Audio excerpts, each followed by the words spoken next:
اوت میں فلاویوس پریشان ہوتے ہوئے کہتا ہے ایک معصوم فرشتہ اس کے ہاتھ میں تریاک دے کر سپاہی پوچھتا ہے جناب کیا یہ تریاک ہے؟ کیا آپ اسے بچائیں گے؟ اسلامی انہیں باعث آواز سنائی دیتی ہے جلدی سے انہیں ڈھونڈو۔ یہ سن کے سپاہی فلاویوس سے کہتا ہے جناب ہمیں نکلنا ہوگا، اگر ہم ابھی نہیں نکلے تو ہماری جان خطرے میں پڑ جائے گی۔ فلاویوس فاطمہ کی وجہ سے بہت پریشان ہوتا ہے۔ ادھر علاؤدین اور شہنشاہ گورو کے پاس پہنچتے ہی شہنشاہ علاؤدین سے پوچھتا ہے ہم کس سونے سے محصولات ادا کریں گے؟ تو علاؤدین کہتا ہے سردار کا کام خفیہ ہے شہنشاہ صاحب۔ شہنشاہ پوچھتا ہے کیا یہ ہم سے بھی خفیہ راز ہے؟ تو علاؤدین کہتا ہے ایسا لگتا ہے کہ یہ خفیہ ہے شہنشاہ صاحب۔ یہ سن کے شہنشاہ اوچی کو دیکھتے ہوئے غصے سے کہتا ہے چلو اوچی بے چلو۔ چولپان اوچی کو روکتے ہوئے کہتی ہے بابا ہوشیار ہے۔ تو اوچی کہتا ہے فکر مت کرو میری بیٹی۔ پھر چولپان علاؤدین کو گھوڑے پر سوار ہوتا ہوا ٹھیک کہتی ہے آپ کا سفر محفوظ رہے علاؤدین صاحب۔ علاؤدین اس کا شکریہ ادا کرتا ہے اور چلا جاتا ہے۔ دوسری طرف فلاویوس چھپتے چھپاتے آگے بڑھ رہا ہوتا ہے کہ اس کی نظر فاطمہ پہ پڑتی ہے۔ فاطمہ کی بڑی ہوئی ہوتی ہے کہ اسے تکلیف محسوس ہوتی ہے اور وہ بیٹھ جاتی ہے۔ یہ دیکھ کے فلاویوس کہتا ہے زہر اپنا اثر دکھا رہا ہے۔ یہ کہتے ساتھ وہ فاطمہ کی جانب بڑھنے لگتا ہے کہ یہ گیت فاطمہ کے پاس آتا ہے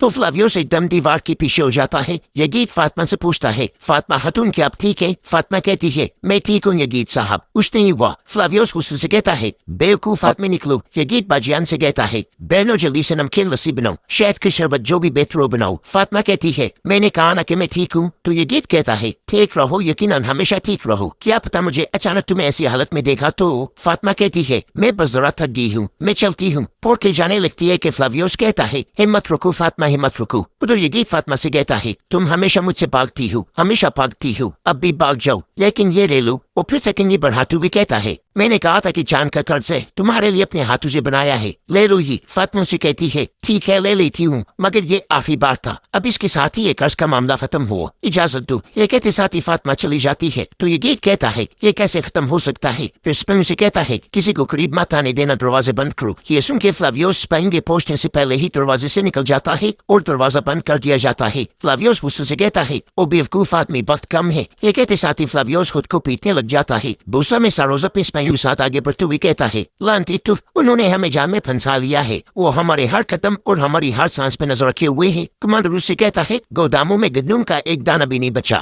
اگر مدد نہ آئی تو۔ ساروز غصے سے کہتا ہے آئے گی میں مدد کا کوئی راستہ نکالوں گا۔ کمانڈر کہتا ہے شاید فلاویوس ہمارے نجات کا ذریعہ بن جائے۔ تو ساروز کہتا ہے اگر فلاویوس کا دماغ اور دل ہمارے ساتھ ہے تو مجھے ڈر ہے کہ یہ کہیں وہ اپنے باپ اور بھائی کے انتقام کے پیچھے نہ پڑ جائے۔ کمانڈر کہتا ہے امید ایسا نہیں ہوگا، عوام پریشان ہے، کچھ لوگ تو ہتھیار ڈالنے کا سوچنے لگے ہیں۔ ساروز غصے سے کہتا ہے ہتھیار ڈالنے کا ذریعہ کمینوں کو تو ہم برسوں سے بوسا کے لیے لڑ رہے ہیں، ہتھیار ڈالنے کی بات کہاں سے نکل آئی؟ دیکھو میگنوز انہیں بتا دو اگر اس معاملے کے آخر میں موت بھی ہو تب بھی میں بوسا ان کے حوالے نہیں کروں گا، میں اورہان سے یہ جنگ نہیں ہاروں گا۔ یہ سنتے ساتھ ہی میگنوز چلا جاتا ہے اور ساروز کہتا ہے تم کس جہنم میں ہو فلاویوس، کس جہنم میں ہو؟ پیٹر فلاویوس بہت پریشان ہوتا ہے اور کہتا ہے مجھ پر تمہاری جان کا قرض ہے، میں اسے چکاؤں گا فاطمہ، ہمت رکھو ہمت رکھو۔ یہ کہتے ساتھ ہی فلاویوس سپاہیوں سے چھپتا ہوا ایک دیوار چڑھتا ہے اور وہاں سے ایک کمرے میں داخل ہو جاتا ہے۔ اندر فاطمہ کی طبیعت بگڑ رہی ہوتی ہے، وہ چکراتے ہوئے گر جاتی ہے۔ اس طرح فلاویوس دروازہ کھول کے وہاں داخل ہوتا ہے۔ وہ فاطمہ کے پاس جاتا ہے اور اسے کہتا ہے فاطمہ فاطمہ اٹھو۔ فاطمہ بالکل نڈھال ہوتی ہے، وہ اسے اٹھاتا ہے اور بستر کے ساتھ اس کی ٹیک لگا دیتا ہے۔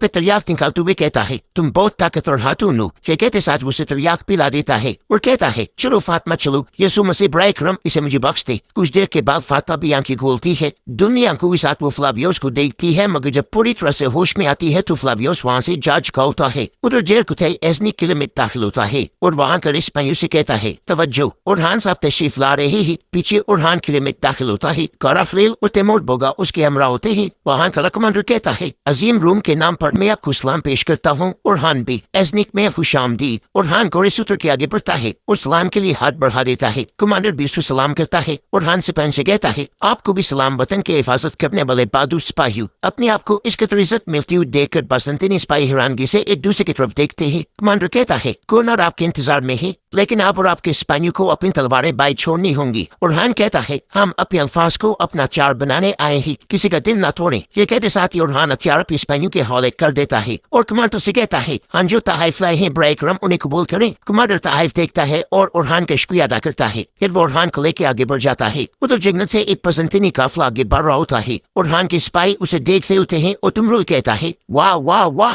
مجھے معلوم نہیں تھا کہ ایزنک بورسا سے زیادہ مالدار ہے، ذرا یہ صندوق تو دیکھو۔ تمرل کہتا ہے ذرا نزو کو تو دیکھو، آنکھیں دیکھو، صندوق دیکھ کر حیرت سے پھٹی کی پھٹی رہ گئی ہی۔ تم جانتے ہو نا ہم یہ صندوق اپنے لیے نہیں لے رہی۔ بربان کہتا ہے ارے یار میرا سونے چاندی سے کوئی کام نہیں ہے۔ انہیں بحث کرتے ہوئے دیکھ کر عبد الرحمن غصے سے کہتا ہے خاموش ہو جاؤ، ہم یہاں تفریح کے لیے نہیں آئے، اپنے فرض پر دھیان دو سپاہیو، تیار ہو جاؤ، وہ قریب آ رہے ہی۔ تیر اندازو، یہ سنتے ساتھ ہی تیر انداز تیار ہو جاتے ہیں۔ قافلہ جیسے ہی قریب پہنچتا ہے عبد الرحمن کلہاڑی کے بار سے ایک دست ان کے سامنے گرا دیتا ہے اور اس کے حکم پر سپاہی تیر برسا دیتے ہیں۔ تیروں کی آڑ میں آ کے بہت سے بازنطینی ہلاک ہو جاتے ہیں۔ باقی بچ جانے والوں پر تلواروں سے چڑھائی شروع کر دی جاتی ہے۔ اچانک تیز حملے سے بازنطینی کرتے مرتے چلے جاتے ہیں۔ گاجر مولی کی طرح انہیں کاٹا جاتا ہے اور جلدی ان کا صفایا کر دیا جاتا ہے۔ ادھر ایسنک میں کمانڈر جیف کتے کے ساتھ گورنر کے کمرے میں داخل ہوتا ہے جہاں پہ ایسنک کے بہت سے لوگ بھی موجود ہوتے ہیں۔ جیف کتے بلند آواز سے کہتا ہے قیوم کے سردار، سعودوں کے محافظ، تمام ترکمانوں کے رہنما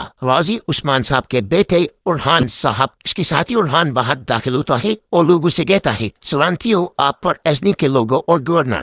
تو گورنر کہتا ہے ہم آپ کو سن رہے ہیں، ارحان بھی۔ تو ارحان کہتا ہے لگتا ہے میری آمد سے آپ زیادہ خوش نہیں ہوئی۔ گورنر کہتا ہے بوسا کا محاصرہ کرنے والا، وہاں کی عوام کو اندر قید کرنے والا، انہیں بھوک اور غربت کا شکار کرنے والا شخص مجھ سے کیسے استقبال کی امید رکھتا ہے؟ ارحان کہتا ہے دوستانہ۔ گورنر آگے بڑھ کر اس کے پاس آتا ہے اور کہتا ہے دوستانہ ہاں، ہم نے جب بھی آپ لوگوں سے دوستی کی ہمارے ساتھ کیا کچھ نہیں ہوا ارحان صاحب۔ تو ارحان کہتا ہے مشہور ترک صوفی مولانا رومی فرماتے ہیں جو گزر گیا وہ کل تھا میری جان، آج کچھ نیا کہنے کا وقت ہے، میں بھی اسی لیے یہاں آیا ہوں۔ اے ایسنک کے لوگوں، جیسا کہ آپ جانتے ہیں ہم بوسا کے ساتھ حالت جنگ میں ہیں، ہم بوسا کے ساتھ دوست تھے پھر دشمن ہوگی، کیونکہ بوسا کے گورنر نے ہمارے بڑھائے ہوئے دوستی کے ہاتھ کو جھٹک دیا، ہم پر حملے شروع کر دیے، ہمارے قافلے کو لوٹا، اس نے ہمارے پاس جنگ کے سوا کوئی راستہ نہیں چھوڑا۔ گورنر کہتا ہے ارحان بھی یہ کہانی آپ ہمیں کیوں سنا رہی ہیں؟ ارحان کہتا ہے میرے لیے دوستی بہت اہمیت رکھتی ہے، میں اسی لیے یہاں تک چل کر آیا ہوں اور اب میں نے فیصلہ کیا ہے اب سے آپ میرے دوست ہیں۔ گورنر کہتا ہے کہ آپ نے اکیلے ہی فیصلہ کر لیا ہے میری دوستی کا؟ ارحان کہتا ہے میں اپنی دوستی اور دشمنی کا فیصلہ اکیلے کر سکتا ہوں، میں نے اس میں کوئی رکاوٹ نہیں دیکھی۔ گورنر کہتا ہے اتنا لمبا سفر بیکار تو نہیں کیا نا، میں آپ کی پیشکش سننا چاہتا ہوں۔ ارحان کہتا ہے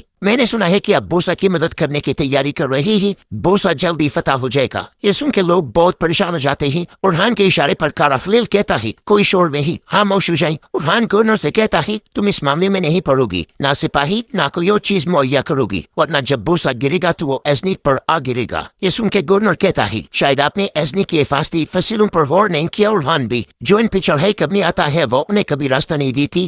ارحان کہتا ہے دروازے سے نکلتے ہی ہر طرف ہم بھی نہ سفر کر سکیں گے نہ تجارت، آپ کچھ نہیں کر سکتے۔ میرا مشورہ ہے کہ آپ بوسا کے معاملے میں دخل نہ دیں، میں بھی آپ کے لیے راستے کھول دوں گا، آزادی سے اپنی تجارت کریں، اپنے شہر میں آزادی سے رہیں، بوسا کی طرح اپنے لوگوں کو بھوک اور غربت کا شکار نہ ہونے دیں۔ گورنر کہتا ہے جیسے بوسا آپ کا ہو گیا، آپ ایسے بات کریں جیسے جب چاہے ایسنک بھی لے لیں گے ارحان صاحب۔ ارحان لوگوں سے کہتا ہے اے ایسنک کے لوگوں، اے ایسنک والو، میں یہاں دوستی کا ہاتھ بڑھانے آیا ہوں، آپ سب اس بات کے گواہ ہیں۔ میں آپ سب کے سامنے ایک بار پھر پوچھ رہا ہوں کیا بوسا کو مدد کی جائے گی یا نہیں؟ سب کے سب لوگ گورنر کی جانب دیکھنے لگ جاتے ہیں۔ ادھر ارحان کے سپاہیوں کو بھاری مقدار میں مال غنیمت وصول ہوتا ہے، وہ سب کے سب آنکھیں پھاڑ پھاڑ کے اسے دیکھے ہوتے ہیں کہ کنٹرالی کہتا ہے ان سونے کے سکوں سے آدھا ایسنک خریدا جا سکتا ہے۔ دمرول کہتا ہے واللہ ان سے پورا ایسنک بھی خریدا جا سکتا ہے، مگر ظاہر سوچ بسا تو کرنی پڑے گی۔ بلبان کہتا ہے دمرول تم مت سوچو، تمہارا یہ افروج جتنا دماغ سوچنے کے قابل نہیں ہے۔ دمرول غصے میں بلبان کی جانب بڑھتا ہے، سپاہی اسے روک لیتے ہیں۔ بلبان ایک صندوق اٹھانے کی کوشش کرتا ہے مگر صندوق کافی بھاری ہوتا ہے۔ یہ دیکھ کے دمرول طنز کرتے ہوئے کہتا ہے کیا ہوا، تمہاری کمزور طاقت جواب دی کی؟ بلبان کہتا ہے اس بازنطینی کافر کی کمر بھی مضبوط نکلی، انہوں نے اتنا سونا کیسے لاد دیا؟ عبد الرحمن کہتا ہے تم جنہیں مضبوط کہہ رہی ہو وہ سب اب زمین پر لیٹے ہوئے ہیں۔ اسے باتوں میں لگا کر دمرول گورا گاری سے اتار دیتا ہے اور غصے سے کہتا ہے میرے ساتھ آئندہ اس طرح بات مت کرنا۔ ساتھ ہی وہ دونوں ہنستے نہ جاتے ہیں تو کنٹرالی کہتا ہے دمرول بلبان تم دونوں ارحان صاحب کے پاس جاؤ اور انہیں خوشخبری دو۔ ایسنک میں گورنر ارحان سے کہتا ہے بازنطینی کبھی ترکوں کے سامنے نہیں جھکیں گے، بازنطین تمہارا انجام بنے گا۔ ارحان کہتا ہے ہمارے خلاف آنے والے کتنے ہی کماندار مٹی میں مل کے، کتنے ہی قلعے فتح ہوئے، کتنی مائیں، کتنے محبوب، کتنے ہی بہادر ہنس نڈھال ہوئے۔ گورنر کہتا ہے ہاں مگر بورسا اب بھی قائم ہے۔ ارحان